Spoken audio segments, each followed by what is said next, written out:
168 թեմի հարգելի հետևողներ, Սամվել Կարապետյանն է այստեղ, փաստաբանի եւ փաստաբանի ուղեկցությամբ եւ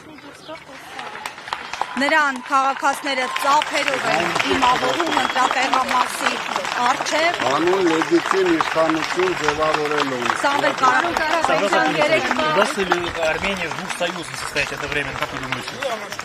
Я на этот вопрос отвечу, наверное, уже завтра. Сегодня я не думаю, что надо отвечать на это. Какой союз ближе?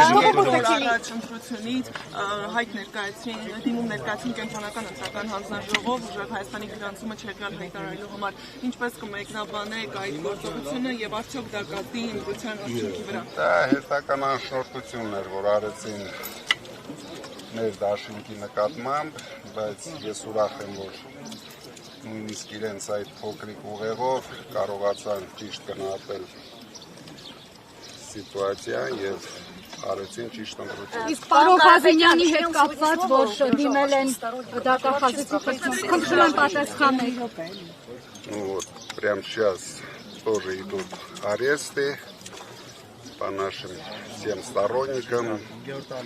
Очень многих ребят и сегодня арестовали, вчера больше 100 человек арестовали. Ну, ничего страшного. Այդ ամեն ընտրական օրենսդրության սահմաններում է, պարոն Կարապետյան։ Евросоюзу, что вы бы хотели сказать Европе, Евросоюзу? Евросоюзу хотел бы сказать, чтобы они были богатыми. Богатыми в каком смысле? Во всех смыслах. Խազենյանին հետ կապված խնդրում են մեկնաբանել։ Ձեզ ինչ է հայտնի, դիմել են դատախազից, որպեսզի անձեռնխելիությունից զրկեն գործ։ Դե իրեք չգիտեմ ինչ որ բանի նորից պատրաստվում են, տեսնենք։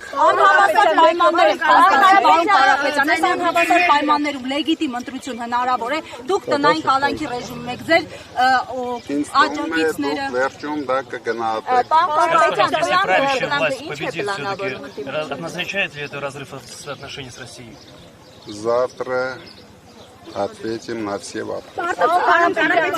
Ցայնագրություններ հրապարակեց, որտեղ ակնհայտ լսվում է, թե ինչպես էլ FSB-ի հրամանը կատարում Ռուսաստանի Դաշնության տարբեր քաղաքներում համայնքան ղեկավարների հետ կապված։ Այս մասով ինչ կասեք։ Հրահանգված էր, որ Հայաստան եկած հայերը որ իրենք հենց առաջին օրից ցեցին։ հատուկ բերել են այսպես քվեարկել։ Դե ինչպես կարող եք, օրինակ դուք դա ոնց եք պատկերացնում, տասնյակ հազարավոր մարդիկ գալիս են։ Իրենք հնարավոր է ասենք մի 100 հոգի աշխատող կարող են մենակ Facebook։ Ինչ ծրագիր ունի։ Հանրահավաքին վարչական ռեսուրսեր օգտագործում, մարդկանց ուղղորդում էին, բերում էին հրապարակ ավտոբուսներով, ինչ կասեք այդ մասին։ Թող բարով